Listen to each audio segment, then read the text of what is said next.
What is up guys, Stephen Harvey here from Plan to Profit. In today's video, I'm going to be going through 3 stocks that I will be buying during March. In fact, I do actually have a 4th stock that gets an honorable mention somewhere throughout the video, so make sure you stay tuned. Not only that, I will be showing my portfolio, the hit that it's taken, and actually addressing the situation during this dipping market and what is the best way moving forward.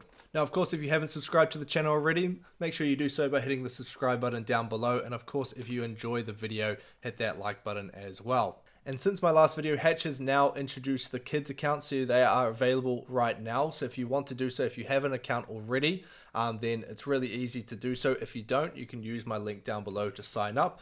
So you do need to have an adult account already, and then all you do is navigate to this top right hand corner, head down to add a kids account, and it's really just that easy, and you just go through the process of signing up. Now, obviously the market has taken a bit of a hit just by heading over to my little Webull here. So I don't actually trade on Webull. I just like to use its tools for charting and graphs and everything like that. So you can see just a few just on my watch list here, and all of them really are in the red. So as I mentioned earlier, I will be touching on the current state of the market and also the best way to move forward here, because obviously people say buy the dip, but in reality it just keeps dipping. So I'm going to let you guys know the best strategy in terms of capitalizing the best way on top of that.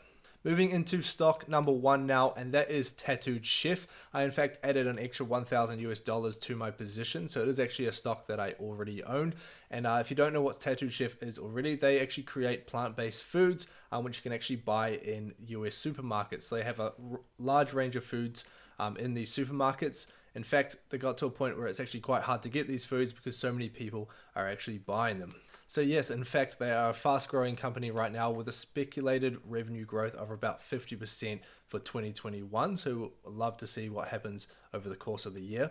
And another reason I brought the stock during this dip is because they actually have $200 million in cash sitting on their balance sheet. And what that actually means is they actually have a lot of opportunity to growth, whether it's through hiring employees, hiring just distribution employees like staff, sales staff, everything like that. They have a lot of money to do so and expand in those ways when those opportunities come. And so in 2021, Tattooed Chef is actually looking to increase their distribution in stores and actually increase the number of products that they have on offer. And so I see a lot of opportunity in this business, not only because of the amount of room that they have to grow and the cash they have, but also the demand that is there. So the demand for vegan foods, plant-based foods is constantly increasing year on year. And so people are becoming more aware, along with businesses as well, in ways that they can produce food that is going to be less impactful on the environment and this planet. And so just by looking at the stock here, we can kind of see what it's been doing over the last month, and where it's sitting right now is about $20.21. Actually, I'm down slightly on this stock. We can have a look at the very end of the video, how much I am down by, but I did decide to buy more in that case and increase my position here. And this next stock that is getting an honorable mention, because it's not actually in my top 3 buying stocks during March, but it is actually a stock I already own, and they've actually signed some pretty big deals along the lines of plant-based foods, and that is Beyond Meat. So we can have a look here, sitting at just under $140 per share. Like Tattooed Chef, Beyond Meat do provide plant-based foods, but they actually do so more in a commercial way, where they supply fast food chains such as Burger King. So in New Zealand here, you can actually get what we call like the Rebel Whopper and I think the Rebel Chook. Those are plant-based, supplied by Beyond Meat. And they have also signed deals with Pizza Hut, and very recently they've also just got a deal in the works with McDonald's, and by supplying the McPlant range. So just by looking here at this article here, we can scroll down. You can see Beyond Meat's global partnership with McDonald's and Yum Brands has been dubbed the clearest sign yet. So really good sign for the business. And as I said before about Tattooed Chef, you can see the adoption of plant-based meat is gaining traction worldwide and offers the prospect of producing meat in ways that reduce our impact on the planet. And as we can see in the article here, the plant-based startup will co-create and craveable and innovative plant-based protein menu items for Yum Brands over the next several years. And this includes companies such as KFC, Pizza Hut, and Taco Bell. And not so long ago, they announced that they're going to team up with Pepsi, where they'll use Pepsi to distribute vegan snacks and also vegan drinks. And so if you are looking to hold the stock long term, in my opinion, this could be a good stock to buy. Moving on to stock number 2 now, and this is Tesla. If you don't know already, I am a big fan of Tesla, and I already hold it in my portfolio. In fact, 50% of my portfolio is invested in Tesla. I increased my position with Tesla, adding an additional just under $1,000 into the stock. And to think that just over a month ago here, we can see that Tesla was sitting at almost $900 per share.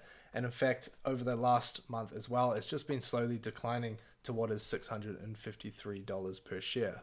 Now, people do see this EV bubble deflating, which is why the stock has gone down, and I can only agree with that as well. I think where the price was sitting at that $800 to $900 range, I think Tesla was priced in for the next 5 years in that price. So the fact that it's come down to here could result in a more accurate kind of prediction for Tesla, but the company itself has so much room to grow, and I think in the future, as electric vehicles become more and more common, I could see Tesla holding at least 25% of that market share in terms of the number of electric vehicles on the road.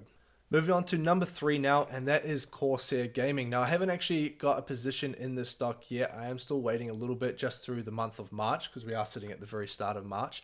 And Corsair Gaming, they actually have an estimated revenue growth of around about 12% for 2021. And in my opinion, I actually think that is a really small number to what I actually think they could do. I reckon in 2021, they could smash that by a mile. Now, if you don't know who Corsair Gaming is, it is kind of in the name. They do provide a lot of kind of gaming accessories and also computer components as well. So just by looking here on the website, on the Corsair website, you can see they've got keyboards, headsets, mice, pads, chairs, everything along gaming gear. They also offer gear to streamers, and then also, as you can see in the PC components here, we've got all sorts of different components for your PC. So what I love about this is that not only is it targeting the gaming niche, they can actually have a lot of their PC accessories and things like that and target people that just want a more powerful computer, whether it's for video editing or photo editing, anything like that, just for your workstation. It's not just limited to gaming. But if we were to look into the gaming industry itself, the global gaming market was valued at about $161 billion in 2020. Now, moving into 2021, that's kind of expected to increase around about 10 to 15% and is expected to reach a value of $296 billion by 2026. And that's actually a compound annual growth rate of 10.5% per year over that forecast period. And so looking at Corsair Gaming here, we can see it's sitting at $34.41. And in my opinion, as long as this stock is under $40 for me, I would probably keep picking up this stock. And so I might actually add it to my portfolio very, very soon at this value, but I'll keep watching it because if it does continue to dip, then I might do what we call dollar cost averaging, which we will get to in just a second. Now, if you have made it to this part of the video, I'd like to thank you for sticking around. We're going to go through addressing the market right now and what I would kind of recommend your strategy heading into it. Now, a week ago, we saw a pretty decent dip, around about 8 to 10% in some stocks. And a lot of people did pick up some stocks in that dip. It kind of grew up a little bit more, around 4 or 5%, and then as of today, as I'm recording this video, it dipped again with some stocks around 5 to 7%. And so that's why I say when people say buy the dip and it just keeps dipping, yeah, I would say don't invest all your capital in that one dip. I would definitely invest maybe about 10, 20%, anything like that. But what I'll do is I would start by dollar cost averaging. And if you don't know what dollar cost averaging is, I have actually made a video about this, which you can see, I think in this corner. Let's see if I get it right. But yeah, you can check out that video, go into detail about how it works and the best way to do it. And if you are new to the market and we're investing over the last kind of 3 or 4 months, investing when the market was at an all-time high as well, you might actually be looking at a portfolio that is in the red right now. And there's a couple of tips that I'd say. And the first one is to try not to get emotional with stock trading. The thing here is if you attach your emotions to a certain stock or anything like that, you can actually panic and result in you actually selling that stock for a loss. Now, if you are someone who's looking to invest long term and hold it for maybe the next 5, 10, or even 20 years, then this is something that you really should not be worried about, okay? Because these stocks, they do take dips every now and then. If you do end up looking at a kind of like a 5-year chart or even just a 1-year chart of a stock, you'll kind of see its trajectory going up and taking little dips along the way. So in my opinion, if you are holding long term, see this as a really great opportunity to buy stocks, or in a way kind of see it as a sale on stocks, and obviously dollar cost average into these. And so as I said at the start of the video, we'll take a look at my portfolio and kind of the hit that it's taken. And we can see here the portfolio value is sitting at about 60,000 New Zealand dollars, and that's down from I think around about maybe $15,000 since my last video. I can't actually remember the value of it, but I'm pretty sure it was between $70,000 and $78,000. And the total return has dropped down to about 20,000. So that again was sitting around about 40,000. So you can see it really has dropped quite a bit. And two major factors of that, we can kind of scroll down here. We can see we've got Tesla. Tesla was a big one, obviously around that kind of 880 range about a month ago. It was sitting really high for me, so that was a big up in there. And same with Neo. Neo again was sitting kind of around that kind of $60 range also. Moving down further, so these are all New Zealand dollar prices as well, so don't get confused thinking that they're in US dollars and that the stock's suddenly up. And then, yeah, so as I mentioned, we've got Tattooed Chef here. So I am down about almost 5% on Tattooed Chef, but I did add an additional $1,000 to that position. And then we also have Beyond Meat here. I haven't added to that position yet, but I am considering it.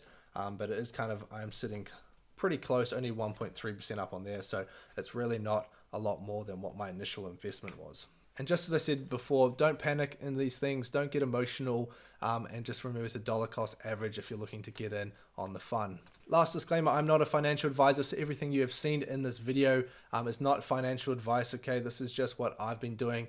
Again, you're more than welcome to either copy what I do or not copy what I do. That is completely up to you. Trading in the stock market is obviously at your own risk. Now, if you enjoyed this video, don't forget to smash that like button. And if you haven't already, subscribe to the channel for more content.